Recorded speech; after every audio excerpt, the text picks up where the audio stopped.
Atomic habits यो book start गरौँ सिकौँ के यो बुकबाट मलाई एकदमै हेल्प गरेको छ र this is the best way होइन। मैले यो बुक पढिरहेको थिएँ एउटा 33 sorry the diary of a CEO 33 laws of business and life भनेर। यसमा चाहिँ there is one point way it says you have to you have to होइन you should have a obligation to share what you have learn. So त्यही कुरा सिकाउने क्रममा I'll get to learn as well. त्यही भएर चाहिँ we are just starting with this book Atomic Habits first chapter आज हामी डिस्कस गर्छौँ। र एटोमिक ह्याबिट्स किन पनि स्पेसल छ भने जेम्स क्लियर जो कि यसको अथर हुनुहुन्छ उहाँले यो आफ्नो लाइफमा बेस भएर यो बुकको स्टार्टिङ गर्नुभएको छ। हजुरले इन्ट्रोडक्सन पढ्नुभयो भने जेम्स हाई स्कुलमा पढिरहेको बेलामा उहाँको फेसमा चाहिँ एउटा बेसबल ब्याटले एकदमै बेस गरी लाग्छ प्र्याक्टिस गरिरहेको बेलामा, जसले गर्दा उहाँको फेस एकदमै हेर्नै नहुने हुन्छ। उहाँको जुन स्कल फेसको जुन हड्डी हुन्छ त्यो फ्र्याक्चर हुन्छ, आँखाको जुन यो सकेट बल हुन्छ नि त्यो पनि उहाँको टुट्छ, फेस त एकदमै नराम्रो देखिने, उहाँलाई हस्पिटल लगिन्छ होइन। हि वाज अनकन्सियस, कन्सियसनेसमा आउने फेरि अनकन्सियस हुने, डक्टरहरूलाई पनि थाहा थिएन यो इन्जुरी कति सिरियस हुनसक्छ र यसको लङ टर्म इफेक्ट कति नराम्रो हुनसक्छ भनेर। उहाँको रिकभरी एकदमै स्लो थियो, एकदमै स्लो, र उहाँसँग पनि अप्सन नै थिएन। र उहाँले आफ्नो बुकमा पनि लेख्नुहुन्छ he had no other option. बिस्तारै उहाँको रिकभरी त भयो होइन, तर he said that he had no other option. The only choice I had was to start small. मैले सानो मात्रै बिस्तारै आफ्नो लाइफमा इम्प्रुभमेन्ट ल्याउनु नै मेरो एउटा बाटो थियो। I had no other option. र त्यसपछि he started to do basic things. आफ्नो बेसबल टिममा आफ्नो प्लेस त लुज गर्नुभयो होइन। उहाँको जुन पहिलाको स्ट्रेन्थ थियो he didn't have that strength baseball खेल्ने, कन्फिडेन्स पनि घटिसकेको थियो। हि स्टार्टेड स्मल होइन, बिस्तारै एभ्री सिङ्गल डे सानो सानो एक्सनहरू गर्ने होइन, हात चलाउने, फेस चलाउने, स्माइल गर्न सिक्ने, सानो सानो कुराहरू कि प्रोग्रेस एकदमै इन्भिजिबल थियो होइन। झट्टै कुनै पनि कुरा उहाँमा चेन्ज भएन, तर every single day he was doing those small actions के सानो सानो इफोर्टहरू चाहिँ लगाइराख्नु भएको थियो, सोअप गरिराख्नु भएको थियो होइन, सानो सानो एक्सर्साइजहरू गरिराख्नु भएको थियो। Slowly he was getting a little better than होइन यस्टरडे। र वी अल नो पछि होइन जेम्स उहाँले चाहिँ एभ्री सिङ्गल डे आफूमा 1% बेटर गर्ने होइन प्रयास गर्नुभयो। सानो सानो हेबिटहरू उहाँले क्रिएट गर्नुभयो आफ्नो लाइफमा, सिम्पल रुटिनहरू क्रिएट गर्नुभयो। र यस ओभर टाइम उहाँको बडी हिल भयो, उहाँको स्किल्सहरू जुन लुज गर्नुभएको थियो they got back, he got back. अनि पछि गएर चाहिँ बेसबल गेम पनि उहाँले खेल्न थाल्नुभयो। यति मात्रै होइन, कलेजको आफ्टर कपाल अफ इयर्स कलेजको टिममा पनि उहाँ खेल्न आउनुभयो। र उहाँले रियलाइज गर्नुभयो कि जुन ठुलो ट्रान्सफर्मेसनहरू हुन्छ नि they do not come from massive changes, they come from small habits जुन हामीले कन्सिस्टेन्ट बेसिसमा एभ्री सिङ्गल डे गर्छौँ त्यसबाट चाहिँ आउँछ भनेर उहाँलाई रियलाइज गर्नुभयो। र that was the foundation of atomic habits. It was not motivation, it was not willpower, it was small actions repeated daily होइन। त्यस कारण चाहिँ that's how this book came to action. He just came to write this book. This Karan, it is his own story how he came to write this book. The first chapter हजुरले हेर्नुभयो, the name is The Surprising Power of Atomic Habits. कसरी सानो सानो परिवर्तनले हाम्रो जीवनमा एकदमै ठुलो परिवर्तन लिएर आउँछ। सो यो बुकको सुरुवातमा एउटा स्टोरी सेयर गरेको हुन्छ ब्रिटिस साइक्लिङ टिमको। 2003मा ब्रिटिस होइन साइक्लिङ गर्ने टिमले एक शतकदेखि 100औँ वर्षदेखि होइन जितेकै थिएन कि कुनै पनि गेम जितेकै थिएन। सो इफ यहाँ हजुरले स्क्रिनमा हेर्नुहुन्छ भने 1908मा एउटा गोल्ड मेडल जितेको थियो। त्यसपछि त्यो 110 वर्षमा there was no victory at all के apart from that one Olympic gold medal. यतिसम्म भयो कि बाइक म्यानुफ्याक्चर गर्ने कम्पनी युरोपमा उनीहरूले आफ्नो बाइकहरू त्यो टिमलाई बेच्न पनि छोडिदियो क्या। त्यो ब्रिटिस टिमलाई बेच्नै छोड्यो, किनकि उनीहरूलाई बेच्यो भने उनीहरूको मार्केटिङ, उनीहरूको त्यो ब्रान्डको भ्यालु घट्छ, जसले गर्दा उनीहरूको सेल्स घट्छ, अरू टिमले उनीहरूको बाइक किन्दैन भन्ने डरले बाइक बेच्न पनि छोड्यो कि होइन। So that was the situation. र पछि के भयो त्यस्तो होइन, 2003मा के भयो त त्यस्तो। अब हजुरले हेर्नुहुन्छ 2003मा डेभ ब्रेल्सफोर्ड भन्ने नयाँ डाइरेक्टर हि वाज हायर्ड, र he was very different than others. He always believe in small actions होइन, he always believe in small small actions. हजुरले हेर्नुहुन्छ 2008मा त्यो उहाँ आइसकेपछि, नयाँ कोच नयाँ डाइरेक्टर आइसकेपछि थिङ्सले कस्तो मजाले टर्न लिन्छ। 2008को बिजिङ ओलम्पिक्समा होइन ब्रिटिस साइक्लिस्टहरूले they dominated 60% of gold medals British टिमले लिएर आउँछ 2012को लन्डन ओलम्पिक्समा 9वटा ओलम्पिक रेकर्ड 7वटा वर्ल्ड रेकर्ड बनाउँछ यो टिमले जसले सयौँ वर्षमा केही पनि गरेको थिएन 2012देखि 2017सम्म 5वटा विक्ट्री इन 6 इयर्स फ्रान्सको होइन विक्ट्री रूपमा लिन्छ र हजुरले हेर्नुभयो भने इन 1 डेकेड 100 वर्षमा केही पनि गर्न नसकेको एउटा टिमले 10 वर्षमा 178 वर्ल्ड च्याम्पियनसिप इमेजिन गर्नु त 66 ओलम्पिक गोल्ड मेडल्स न कसरी हुनसक्छ यस्तो how does a team previously ordinary athlete transformed into a world champions with teeny challenges tiny changes कसरी त्यो डिफरेन्स आयो त न लेट्स नो कसरी यो डिफरेन्स आयो न डेभले के गर्नुभयो त्यस्तो उहाँको स्ट्राटेजी एकदमै सिम्पल थियो उहाँको स्ट्राटेजी एकदमै सिम्पल फिलोसोफीमा बेस थियो जसलाई भनिन्छ मार्जिन इम्प्रुभमेन्ट होइन मार्जिन इम्प्रुभमेन्ट हामीले डे टु डे बेसिसमा के ल्याउन सकिन्छ एभ्री सिङ्गल डे हामीले त्यस्तो सानसानो कुरामा इम्प्रुभमेन्ट कसरी ल्याउन सकिन्छ जसले गर्दाखेरि law of marginal returns right 1% हरेक डिफ्रेन्ट एरियाजमा 1% इम्प्रुभ गर्ने र त्यसलाई हजुरले यदि मल्टिप्लाई गर्नुभयो भने कम्पाउन्ड गर्नुभयो भने the result becomes bigger right? So the whole principle came from idea that if you broke down everything you could think of goes into a riding a bike. मैले बाइक राइड गर्नु छ मेरो टिमले bike ride गर्दैछ र हरेक area different एरियामा मैले 1%ले मात्रै इम्प्रुभ गरेँ भने अल टुगेदर हेर्नुपर्दा there will be a significant increase भन्ने प्रिन्सिपल जसलाई के पनि भनिन्छ the aggregation of marginal gains यसलाई हजुरले अझै पनि फर्दर रिसर्च गर्न सक्नुहुन्छ aggregation of marginal gains compounding हामीले पहिला पर्मुटेसन कम्बिनेसनमा होइन म्याथमेटिक्समा त्यो प्रोबेबिलिटी निकाल्ने बेलामा क्या बेसिकली प्रोबेबिलिटी निकाल्ने बेलामा वी युज टु होइन एउटा ट्री डायग्राम हुन्थ्यो नि होइन यस नो त्यसको प्रोबेबिलिटी छ यसबाट पनि डिफ्रेन्ट प्रोबेबिलिटीहरू जान्छ र लास्टमा गएर we use to multiply each of them to find the final probability right same aggregation of marginal gains now के गर्नुभयो त देवले सर्चिङ फर 1% एभ्रिवेयर हजुर यहाँ पढ्नुभयो भने बाइक सिटलाई रिडिजाइन अभियस होइन अभियसली गर्नुपर्ने चेन्ज गर्ने कुराहरू पनि गर्नुभयो र त्यस्तो चेन्ज ओभरलुक्ड गेन्स जसमा नगरे पनि हुन्थ्यो तर उहाँले त्यो कुराहरूमा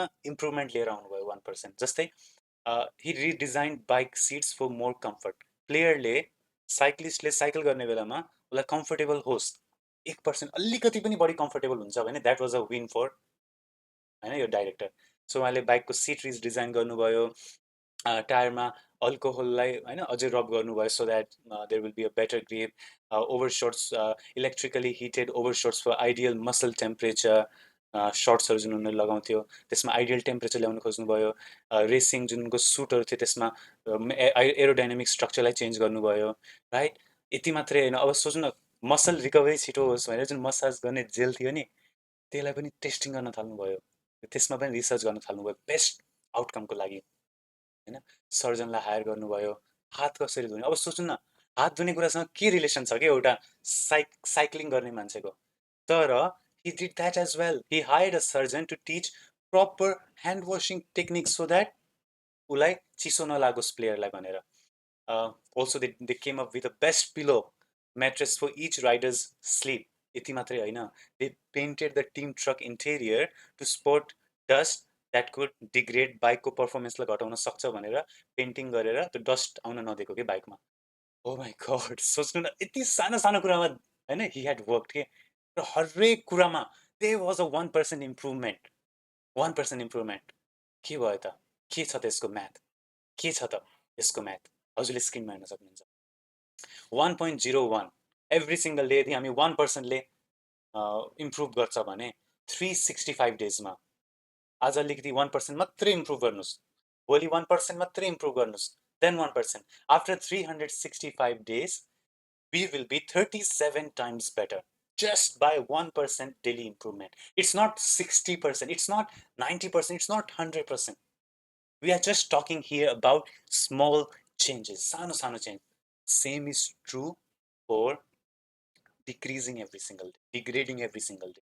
आज भन्दा भोलि हामी यदि डिग्रेड गर्छौँ भने after 1 year we will be nearly 0.03 only हेर्नुस् त कति पावरफुल छ 1% डेली इम्प्रुभ गर्नु र 1% आफूलाई डेली डिग्रेड गर्नुमा है।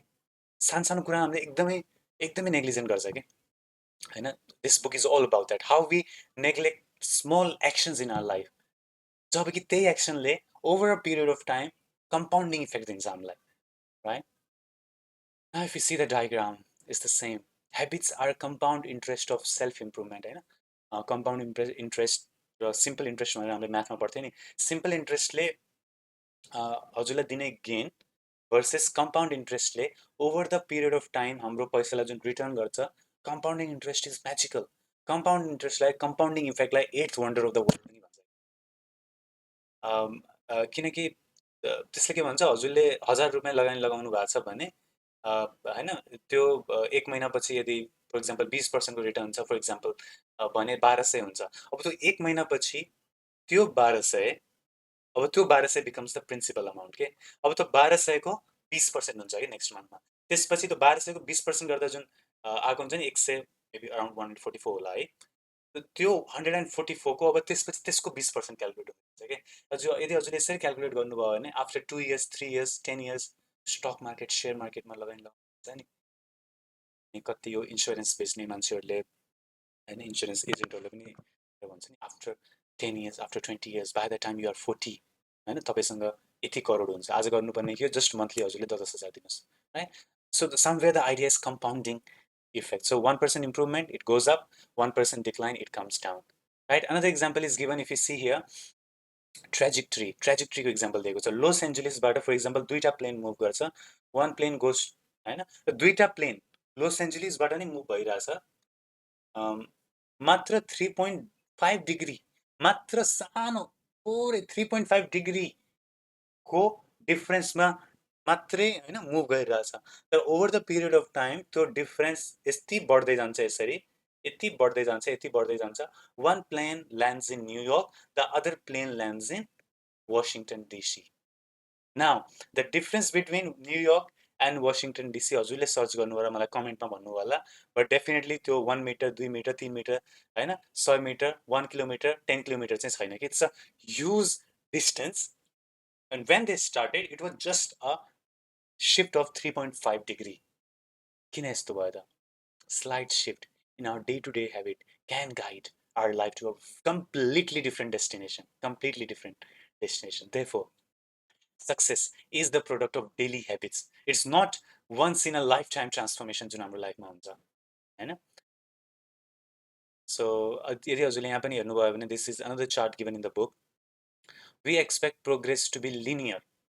In reality, the most powerful outcomes of any compounding process are delayed. That's why it's so hard to build habits at last. अब नयाँ वर्ष आउँदैछ, न्यू इयर इज कमिङ। हेबिटहरू बिल्ड गर्न कति गाह्रो हुन्छ। फर्स्ट डे गरिन्छ, सेकेन्ड डे पनि गरिएला, थर्ड डे गाह्रो हुन्छ, isn't it? Fourth day, fifth day, after a week chances are we almost give up. चार्टमा हजुरले हेर्नुभयो भने what we think should happen, whereas the value of disappointment, this is the value of because really हुने भनेको यस्तो हो कि over the time you won't see the results for a long time के, after a long time you start seeing the results, right? So delay. Now example दिएको छ हजुरलाई, म यो बुकबाट पनि पढेर सुनाउँछु। 3 examples are given. First example is given of the ice cube हैन। ice cube को केसमा के हुन्छ, if you see हैन, imagine an ice cube sitting on a table in front of you, room is cold हैन, चिसो छ, यहाँ अहिले 25 डिग्री मात्रै छ। तपाईलाई के लाग्छ, 25 डिग्रीमा ice cube will melt? What about 26 डिग्री? स्लोली तपाईले रुमको टेम्परेचर बढाउनुस्, 26 डिग्रीमा मेल्ट गर्दैन। अल्दो रुमको टेम्परेचर बढिरहेछ है, 27 डिग्रीमा गर्दैन, 28 मा no, ice cube still ice cube नै छ। 29 degrees, 30 degrees no, 31 degrees still nothing happens. तर 32 डिग्रीमा गएर आइस स्टार्ट्स टु मेल्ट के। नाउ के यो 6 डिग्री जुन बढ्दै गयो 25 देखि 31, was that a waste of time? No, it was not a waste of time. र यस्तो पनि भएको होइन कि होइन त्यो 1 डिग्रीमा 32 मै गएर चेन्ज भएको होइन नि, स्टार्टिङदेखि नै केही न केही भइरहेको थियो। तर जुन त्यो रिजल्ट जुन आयो त्यो आफ्टर 6 डिग्रिज 32 डिग्री कटेपछि मात्रै आयो होइन। अर्को इक्जाम्पल दिएको छ क्यान्सर। क्यान्सर लाइफमा धेरैजनालाई क्यान्सर एट द होइन पछि गएर मात्रै देखा पर्छ कि, whereas cancer spends 80% of its life undetectable. 80% undetectable नै रहन्छ कि, then takes over the body in months. 81 पछि गएर हामीले थाहा पाउँछौँ कि फलानालाई क्यान्सर भएछ भनेर होइन। सिमिलरली अर्को इक्जाम्पल हजुर लिन सक्नुहुन्छ, ब्याम्बूको दिएको छ क्या। ब्याम्बूको त्यस्तै कहानी छ। Bamboo can barely be seen for first 5 years, 5 वर्षसम्म होइन केही देखिँदैन, बाहिर बढ्दै बढ्दैन। वेयर एज भित्रभित्रै एक्सटेन्सिभ रुट सिस्टम चाहिँ उसले डेभलप गरिरहेको हुन्छ अन्डरग्राउन्ड। तर 81 होइन आफ्टर आफ्टर कति वर्ष भनेको छ 5 इयर्स, 81 81 90 फिट हुन्छ 6 विक्समा। 5 वर्षसम्म केही भएन, 5 वर्षपछिको 6 हप्तामा 81 होइन 90 फिट माथि अग्लो भइदिन्छ कि। हाउ क्यान द्याट ह्यापन है? 5 वर्षमा के भयो त? हामीले त केही पनि देखेन 5 वर्षमा, तर भित्रैभित्र जरा गाडिरहेको थियो कि। सिमिलरली हामीले पनि एभ्री सिङ्गल डे सानो सानो ह्याबिट हामी डिसिप्लिन रहन सक्यो भने, जो हामीले इमिडिएट रिजल्ट्स देख्दैन, after a long time, over the period of time रिजल्ट्सहरू कम्पाउन्ड भएर आउँछ कि। अर्को इक्जाम्पल दिएको छ स्टोन कटरको। स्टोन कटरले हतौडाले हान्नेको हान्ने गर्छ, हानेको हान्ने गर्छ, हानेको हान्ने गर्छ, हानेको हान्ने गर्छ, तर के क्र्याक आउँछ त? स्टार्टिङमा आउँदैन कि, 100 पटक हान्दा नि आउँदैन होला कि, तर 101 पटकमा गएर बल्ल त्यो स्टोन टुक्रा पर्छ। के त्यसको अर्थ हाम्रो 100वटा जुन हामीले 100 पटक हानेको थियौँ त्यो वेस्ट गयो त? No, it was not a waste, it was just preparing. Internally केही न केही भइरहेको थियो। जिम जाँदाखेरि के हुन्छ हेर्नु न, अब कति नयाँ नयाँ वर्षमा कतिजनाले जिम जान्छु भनेर होइन एउटा त्यो जिम मेम्बरसिपहरू हत्तै बढ्ने भनेको न्यू इयर डिसेम्बरमा, त्यही भएर उनीहरूले अफर पनि दिन्छ कि नोभेम्बर डिसेम्बरमा यहाँ अस्ट्रेलियामा train for 8 weeks for completely free भन्छ क्या। जो अब मेम्बरसिप फीहरू त उनीहरूले लिन्छ होइन, बाटो छ। ज्यानमा गएर मान्छेले जनवरीमा गएर जिम जोइन गर्छ, राइट, खतरा गर्छु भने आउँदैन नि त, एक दुई दिनमा चेन्जेस नआउने त। को जिममा पनि बडी बिल्डरहरूको फोटो हुन्छ, म पनि यस्तै हुन्छु, एनर्जी छ त्यहाँ, मोटिभेसन छ। Does not happen in a single day. Every single day you have to show up in gym. Do gym. अनि के हुन्छ? After 1 month, no changes. 2 months, no. 3 months, 4 months, अलिअलि 5 months, 6 months, बल्ल 6 महिना 8 महिनापछि हल्का चेन्जेसहरू बल्ल तपाईँले आफूलाई फिल गर्न पाउनु, right? Again it is based on the intensity of gym that one is doing. The idea is consistency. Small, every single day, little bit improvement every single day. At least show up, right? That's how the change comes. This is the power of, right? Power of atomic habits, teeny small habits. Now this book, अर्को एउटा कुरा emphasize गर्ने भनेको यो, forget about goals, focus on systems instead. Goal are the results that you want to achieve. हैन, मलाई 1 वर्षमा यति अचिभ गर्नु छ, that is my goal. मलाई 6 monthsमा 10 kg weight lose गर्नु छ अथवा 20 kg weight lose गर्नु छ, that is a goal. Now what is systems? Systems are the process. Systems are the processes that lead to that result. अब मैले over the period of 6 months मैले के गरेँ भने मेरो weight 10 kg अथवा 20 kg lose हुन्छ। Every single day मैले के process अपनाएँ भने त्यस्तो हुन्छ। Small example, म every single day बिहान उठेपछि टोइलेट गएर आएपछि 10 minutes दौडेर आउँछु, 10 minutes वकमा जान्छु, half an hour वकमा जान्छु every single day. So that's a system, right? That's a system. Even if मलाई जानु मन लागेन भने पनि at least I'll show up for 10 minutes, something like that. So goal is okay to have, but a system is a must. You must have those process, you must have those systems that are really crucial for that goal to be achieved, right? कोचको goal championship हो, तर कोचको system के हुन्छ? How they recruiting कसरी गर्ने, असिस्टेन्टहरू कसरी manage गर्ने, प्र्याक्टिसलाई कसरी रन गर्ने होइन। हरेक कम्पनीमा हरेक अर्गनाइजेसनको सिस्टमहरू प्रोसेसेसहरू उनीहरूले यसरी बिल्ड गरेको हुन्छ कि जसले गर्दा उनीहरूको गोल उनीहरूलाई अचिभ गर्न सजिलो होस्। Goal setting up goal is not enough, right? Now किन goal in itself is not bad, having a goal, writing a goal, and there's a book, write it down and make it happen, is really important, no doubts. तर goal oriented mindset मात्रै भयो, यदि system oriented भएन भने त्यसमा चाहिँ flow छ है। Number 1 flow is winners and losers have the same goal. न के डिफ्रेन्स भयो त? एउटा होइन, ओके, कसैको गोल थियो, त्यो मान्छेले विन गर्यो, अन्डरस्ट्यान्डेबल, तर there are other people who have the same goal but they don't win. Why why there is that bias? Every Olympian wants to win gold medal होइन, तर सबैले त जित्दैन नि त होइन। So what's the difference? So what separates होइन between winners and losers both having the same goal? के कुराले डिफ्रेन्सिएट गर्छ भने answer is systems, the processes that winners make versus that losers make or don't make, right? Achieving a goal is only a momentary change. यस्तो होइन कि you achieve a goal, everything is done. होइन, that is just a result. You are treating a symptom without addressing the cause. To improve for good, you must solve problems at the systems level, right? होइन, तपाईँको room example दिएको छ बुकमा, यो बुकमा example दिएको छ, तपाईँको रुम 4 छ, त्यो 4 रुम तपाईँले सफा गर्नुभयो फर इक्जाम्पल होइन, त्यो रुमलाई तपाईँले सफा गर्नुभयो भने फेरि केही टाइममा त्यो मेस्सी हुन्छ कि होइन, मेस्सी भइहाल्छ यदि तपाईँको सिस्टम्सहरू राइट छैन भने।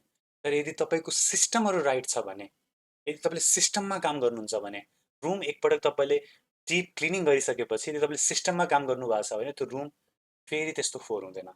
अलिकति फोहोर होला तर तपाईँको सिस्टमले गर्दाखेरि त्यो होइन, सिस्टम जुन तपाईँले प्रोसेसर बिल्ड गर्नुभएको छ तपाईँको त्यो रुम फोहोर हुँदैन। सानो सानो कुराहरू तपाईँले फर इक्जाम्पल मैले यो बुक पढेँ, बुक पढ्दा बित्तिकै मैले एउटा अप्सन हुन्छ मैले यहीँ जोड्थेँ, अर्को अप्सन हुन्छ मैले यसलाई यसको ठाउँमा राखेँ होइन। यदि मैले सानो कुरा यो सिस्टम बिल्ड गरेको छु, ओके, बुक पढेपछि जहाँबाट लिएको त्यहीँ गरेर राख्ने है भनेर एउटा यस्तो मैले सिस्टम बिल्ड गरेँ भने द्याट सिस्टम विल विन के होइन। अब यो त एउटा बुकको कुरा मात्र भयो। मैले आइप्याड युज गर्छु, मैले अरू अरू बुक युज गर्छु, मैले चस्मा युज गर्छु, फोन युज गर्छु, एयरपोड्स युज गर्छु, वेबक्याम युज गर्छु, मेरो माउस छ, आई हेभ दिस लाइट्स, लाइटको रिमोटहरू छ, राइट? हरेक कुरामा यदि मैले त सिम्पल एउटा सिस्टम बिल्ड गर्दा बित्तिकै म्याजिक इज देयर, फोहोर हुँदैन कि त्यसपछि, right? Third thing, goals restrict your happiness. हेर्नु न, गोल अचिभ गऱ्यो भने ह्याप्पी हुने अरे, गोल अचिभ भएन भने चाहिँ म स्याड हुने अरे क्या। त्यसो भए त म लाइफभरि नै गोल अचिभ गरेन, आइल बी स्याड अलवेज। तर सिस्टम्स फर्स्ट, यदि तपाईँको हाम्रो मेन्टालिटी सिस्टम भयो भने, सिस्टम फर्स्ट मेन्टालिटीले के गर्छ, एउटा एन्टिडोट दिन्छ कि तपाईँ इफ यु फल in love with the process rather then the product, तपाईँले त्यो गोल अचिभ नगरे पनि किनकि तपाईँले सिस्टममा काम गर्नुभएको थियो, आफ्नो बेस्ट दिनुभएको थियो, एभ्री सिङ्गल डे तपाईँलाई थाहा छ तपाईँले सिस्टममा काम गर्नुभएको छ, मेहनत गर्नुभएको छ, प्रोसेसमा लाग्नु भएको थियो, यति हुँदा हुँदै पनि भएन भने that's fine, you are enjoying the process every single day, right? So गोलले तपाईँको ह्याप्पिनेसलाई कता कता रेस्ट्रिक्ट गर्छ भने सिस्टम्स बिल्ड गर्नुभएको छ भने you enjoy the process not the product. Number 4, goals are at odds with long term progress होइन। अब हेर्नु न, goals can create a yo-yo effect. Once the goal is achieved, most motivation disappears के। एउटा कुरा अचिभ गर्यो and then we are done, I have achieved, ल सकियो है होइन, यस्तो हुँदैन नि त, यस्तो हुनु हुँदैन नि त। तपाईँले सिस्टम बिल्ड गरेको छ होइन, प्रोसेस बिल्ड गरेको छ भने you are never satisfied, you love to do it more के। ठुल्ठुलो एक्टरहरू हेर्नुभयो भने say for example Amitabh Bachchan, he is I think 87 now, but he still is acting के, नपुग्दो त केही पनि छैन नि, स्टिल उहाँले एक्ट गर्छ किनकि उहाँको लाइफ नै सिस्टम्स ड्रिभन छ। Every single day time I act I have to improve भन्ने छ, जसले गर्दाखेरि they are enjoying that process rather than achievement. उहाँको अहिले पनि यो उमेरमा पनि मुभिजहरू कति फ्लप हुन्छ कि, the goal is not to make your movie hit के, the goal is to improve every single day, do what you are doing, make your identity as a actor, right? Purpose of building systems is to continue playing the game. True long-term thinking is goal-less thinking, rather system-full thinking, right? So long-term progress को लागि पनि goals मात्रै भयो भने it may make you complacent after you achieve that goal. But systems, if systems are in place, then success is always there. So a system of atomic habits is, it says, if you are having trouble changing your habits, the problem is not you, the problem is your system. System ma kaam garnu, every single day 1% improve, right? Small changes, marginal gain. They are not tiny old habits, they are little habits that are part of a larger system, which when multiplied gives you a compounding result, right? They are like molecules, atoms. The atom Atoms are the building blocks, molecules are the building blocks of any substance, any matter. Similarly, atomic habits are the building blocks. त्यसलाई हामीले neglect गर्नु हुँदैन कि we generally neglect के होइन bill गेट्सले भन्नुभएको छ नि we overestimate what we can do in 1 month, in 1 day, and we underestimate what we can do in a year, in 2 years, in 10 years. त्यो चाहिँ हामीले underestimate गर्छ. So conclusion is, you do not rise to the level of your goals, you fall to the level of your systems. हाम्रो systems, processes, routine life को जति powerful भयो, जुन level छ हामी त्यही लेभलको हुन्छ. गोल मात्रै ठुलो भएर हामी ठुलो हुने होइन कि हाम्रो सिस्टम्स जुन लेभलको हुन्छ त्यही लेभलको हाम्रो अचिभमेन्ट्स हुन्छ भनेर च्याप्टर 1 ले भन्छ the surprising power of atomic habits. So if you have any questions, if you have any concerns, if you feel like if you want to share anything that you have read in this book or any other book related to the content, please comment ma malai भन्नु होला. I would love to reply to each one of you. Thank you.